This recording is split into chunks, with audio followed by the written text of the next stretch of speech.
అతను సినిమాలో ఎవరో చేసిన ఒక కార్యాన్ని దాని దేవుని పేరట రాసుకొని వచ్చి దేవుని యొక్క సముఖములో, దేవుని యొక్క బలిపీఠంలో అది పాడుతూ ఉంటే ఆ ఆరాధన నా దేవుడు అంగీకరించుడు.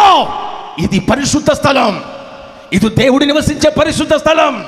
ఈ పరిశుద్ధ స్థలములో బలిపీఠములో ఉన్న అగ్నిని తీసుకురావాలే తప్ప వేరొక అగ్ని నువ్వు తీసుకురావడానికి నా దేవుడు అనుమతించడు. ఈరోజు దేవుని యొక్క బిడ్డలకు, దేవుని యొక్క ప్రజలకు దేవుడంటే భయం లేకపోయింది. ఎలా పడితే అలా ఆరాధిద్దాంలే, ఏముందిలే అనుకుంటున్నారు.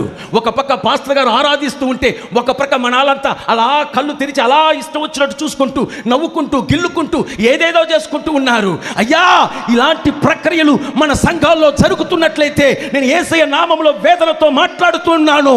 యెహోవా సముఖములో నుండి ఆశీర్వాదం నీ దగ్గరికి రాదు. దహించు అగ్ని వస్తుంది, జాగ్రత్త. దేవుని సముఖంలో వస్తూ అలక్ష్యంగా నిద్రపోతూ, అలక్ష్యంగా ఒకరికొకరు మాట్లాడుకుంటూ నా ఇష్టం, ఇదేముందిలే, మన సంఘమే కదా, మన చోర్చే కదా అనుకుంటున్నావు. నీ ఇంటి వరకు నువ్వు ఎలాగైనా ఉండు, అనవసరం. కానీ దేవుని ఆలయంలోకి వచ్చావంటే, దేవుని సన్నిధిలో ఉన్నావంటే నీలో భయభక్తులు కనబడాలి. నీలో దేవుని గురించిన భయం ఉండాలి, దేవుని గురించిన శ్రద్ధ ఉండాలి, దేవుని గురించిన ఆరాధించే అనుభవం ఉండాలి. నీ ఇష్టానుసారంగా ఆరాధించడానికి ఇది నీ ఇల్లు కాదు, ఇది దేవుడు నివసించు పరిశుద్ధ స్థలం. చప్పట్లు కొట్టి హల్లెలూయా, హల్లెలూయా. ఈ మధ్య యూట్యూబ్లో కూడా గమనించాను, ఏదో ఒక సినిమా పాటను తీసుకుని ఒక అతను మైక్ పెట్టుకుని పాడుతున్నాడు. సినిమా పాటని క్రైస్తవ పాటగా పాడుతున్నాడు. అన్ని అగ్నిని తీసుకొస్తున్నావు, సంఘంలోకి లోకాన్ని తీసుకొచ్చావంటే దేవుని అగ్నికి బదులు చెప్పాల్సిందే. ఈరోజు వేదనతో మాట్లాడుతున్నాను.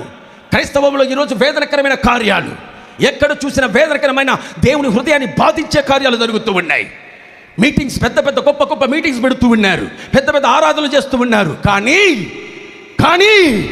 ఒక్కొక్కరు చేసే ఆరాధనలో దేవుని కనపరచాలన్న భయం, దేవుని స్తుతించాలన్న భయం, దేవుని మాత్రమే ఆరాధించాలన్న భయం ఇప్పుడు ఏ సంఘాల్లో జరగడం లేదు, ఏ మీటింగ్స్లో జరగడం లేదు. ఎక్కడ చూసినా ఫెమిలియర్ అవ్వడానికి చూస్తున్నారు, వారికి వారే ఫోకస్ అవ్వడానికి చూస్తున్నారు, వారికి వారే హీరోలా చూడాలని చూస్తున్నారు. ప్రతి ఒక్కరి యొక్క దృష్టి దేవుని కనపరచాలన్న దృష్టి పోయిందే. వీళ్ళే ఫోకస్ చేసుకోవాలన్న దృష్టి వచ్చేసింది. లోకాన్ని తీసుకొచ్చేశారు.